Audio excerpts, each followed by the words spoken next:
اعوذ باللہ من الشیطان الرجیم بسم اللہ الرحمن الرحیم انا للہ و انا الیہ راجعون۔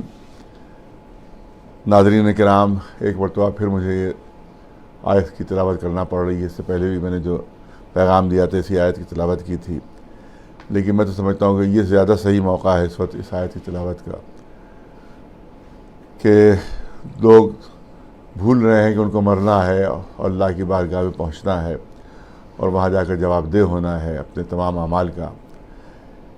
یہ 21 متولیوں نے ایک مرتد کو، ایک دشمن اہل بیت کو، ایک دشمن قرآن کو ووٹ دے کر اس کو دوبارہ پھر منتخب کیا ہے، اور میں تو سمجھتا ہوں کہ یہ یو پی کی تاریخ کا سب سے بڑا المیہ ہے کہ اس طرح سے شیعوں نے، جو اپنے کو شیعہ کہتے ہیں، اپنے کو اہل بیت کا ماننے والا کہتے ہیں، اپنے کو قرآن کا ماننے والا کہتے ہیں، اس طرح سے ایک دشمن قرآن، دشمن اسلام، ایک مرتد کو اس طرح سے انہوں نے اپنا سربراہ منتخب کیا ہے، اپنا سربراہ منتخب کیا ہے۔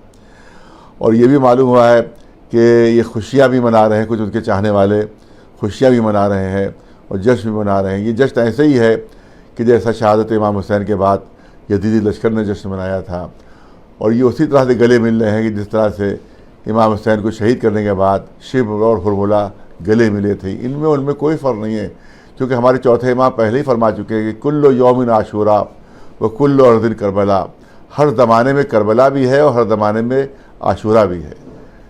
یہ آج کے یزیدی ہیں کہ جنہوں نے اپنے چہرے سے نقاب الٹی ہے۔ لوگ کہتے ہیں کہ صاحب جب آپ کے وہاں پر حامی نہیں تھے تو آپ نے اپنا کینڈیڈیٹ کیوں کھڑا کیا؟ پہلی بات تو یہ ہے کہ جتنے 36 متولی ہیں، ووٹرز ہیں، وہ سب اسی کے بنائے ہوئے ہیں، سب اسی کے بنائے ہوئے ہیں، اور اس کے ہی سب کے سب غلام رہے ہیں۔ انہی میں سے ہم کو کچھ منتخب کرنا تھے، اس کے علاوہ نہیں ہو سکتے تھے۔ تو لہذا اگر ہم کسی کو بھی کھڑا نہ کرتے تو یہ تمام لوگ کہتے کہ ارے آپ نے اگر کینڈیڈیٹ کھڑا کیا ہوتا تو ہم سب اسی کو ووٹ دیتے۔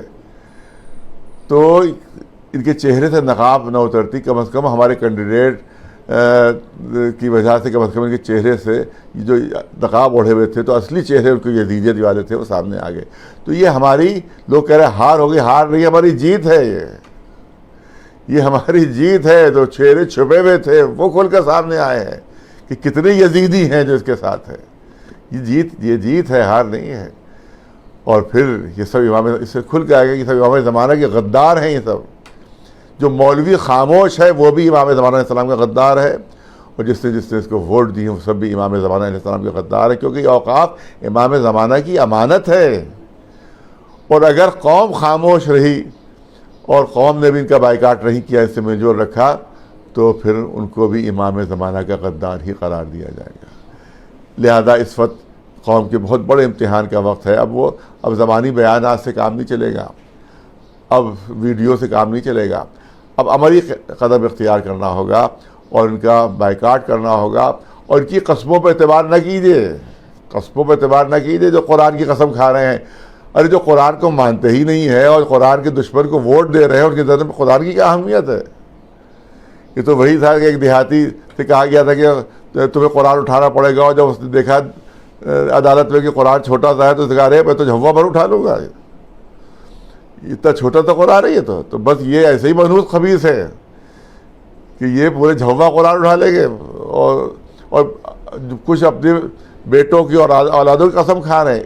دیکھیے، جس کے پیٹ پہ حرام کا مال ہو، جو دنیا کا غلام ہو جائے، اس کی نظر میں نہ بیوی کچھ ہوتی ہے، نہ ماں باپ کچھ ہوتے ہیں، نہ اولاد کچھ ہوتی ہے۔ تاریخ میں مثال موجود ہے، امام حسن علیہ السلام کے رشتہ دار تھے عبید اللہ ابن عباس، سردار لشکر تھے امام حسن کے، اور ان کے 2 بیٹوں کو ماں کی گود میں امیر شام کے لشکر نے قتل کر دیا تھا۔ ماں دیوانی ہو گئی تھی، ماں پاگل ہو گئی تھی غم میں، مگر عبید اللہ ابن عباس کو جو امیر شام سے پیسے مل گئے تو امام حسن کا ساتھ چھوڑ کر امیر شام سے مل گئے تھے جا کر وہ۔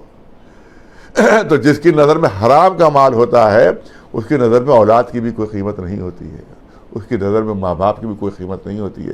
لہذا ان کی قسموں میں بالکل اعتبار نہ کیجیے۔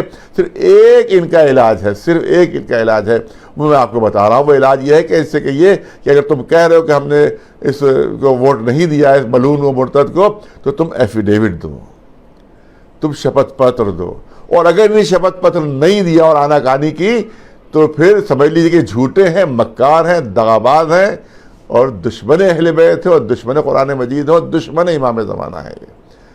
اگر ان نے شپت پتر نہیں دیا اس بات پر کہ ہم نے ان کو ووٹ نہیں دیا، اس سے کہیے کہ شپت پتر دو، ان سے کہیے، ورنہ اگر شپت پتر نہیں دیتے تو ان کا بائیکاٹ اسی طرح سے زور و شور سے جاری رکھیے. ہمیں بڑی اطمینان ہوا کہ بہت سے مقامات پر ان کا بائیکاٹ ہو رہا ہے، اور اس سے زیادہ زور و شور سے ان کا بائیکاٹ ہونا چاہیے، زیادہ مضبوطی سے ان کا بائیکاٹ ہونا چاہیے، اور ان کو مجبور کیا جائے کہ شپت پتر دے کہ ہم نے ووٹ نہیں دیا اس مرتد کو. شپت پتر اور نہیں دیا، انہیں نے اگر آناکاری کی تو اس کا مطلب جھوٹ بول رہے ہیں، انہیں اسی کو ووٹ دیا ہے. اسی طرح سے ہم ایک بیٹر جاری کر رہے ہیں انجمنوں کے نام، جس میں مولویوں کی دستخط ہونا ہے.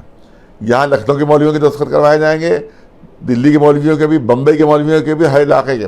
اور اس پر یہ ہوگا کہ یہ مرتد ہے اور اس کا ساتھ دینا جو ہے جائز نہیں ہے، یہ نجس ہے، اور یہ اس پہ ایک میٹر ہوگا، وہ میٹر ہم بھیجیں گے، اور سب مولویوں کو بھی دستخط دیجیے. اور اگر کوئی مولوی دستخط کرنے میں بہانے بازیاں کرے، آناکانی کرے، دستخط نہ کرے، تو اس مولوی کا بھی اسی طرح سے بائیکاٹ کیجیے جس طرح سے ملعون کسی متولی کا آپ بائیکاٹ کر رہے ہیں. اس مولوی کو بھی ویسے ہی اس کا مطلب کہ اندر اندر ان ملعونوں اور یزیدیوں کے وہ مولوی ساتھ ہے. یہ قاضی شرح تھا، قاضی تھا، وہ سب سے بڑا قاضی تھا، قاضی القضات تھا، چیف جسٹس تھا. اس نے کچھ لاکھ درہم لے کر اس نے امام حسین کے شہادت کی فتوے پر دستخط کیے تھے اس نے.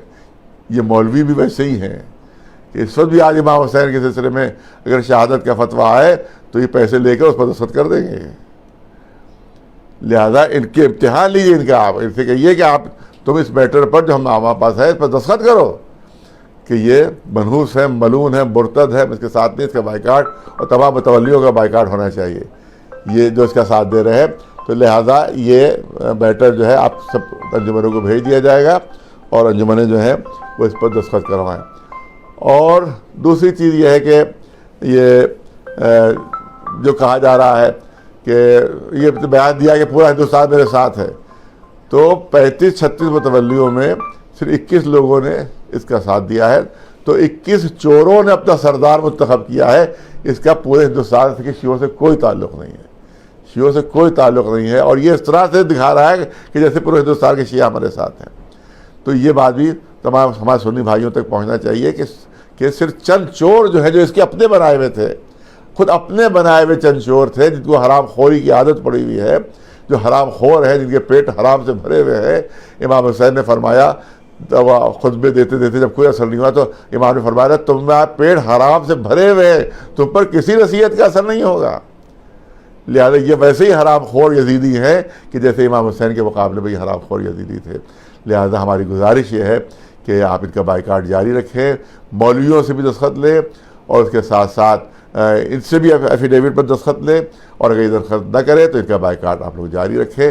کیونکہ یہ میرے دشمن نہیں ہے. وہ مولوی بھڑکایا کرتے تھے کلبہ جوار کے دشمن ہے، تو کیا میرے گھر پہ قرآن مجید نازل ہوا تھا؟ لہذا یہ مولوی بھی جو ہیں، یہ مکار مولوی، یہ خبیث مولوی اور یہ دنیا دار مولوی، یہ سب جو ہے، یہ سب کے سب اس سے بھی دستخطیں لینا بہت زیادہ ضروری ہے. اور اس مولوی نے دستخط نہیں کی تو اس کا مطلب وہ بھی یزیدی ہے، کسی متولی نے دستخط نہیں کی تو اس کا مطلب ہے وہ بھی یزیدی ہی میں شمار کیا جائے گا. وآخر دعوانا الحمدللہ رب العالمین.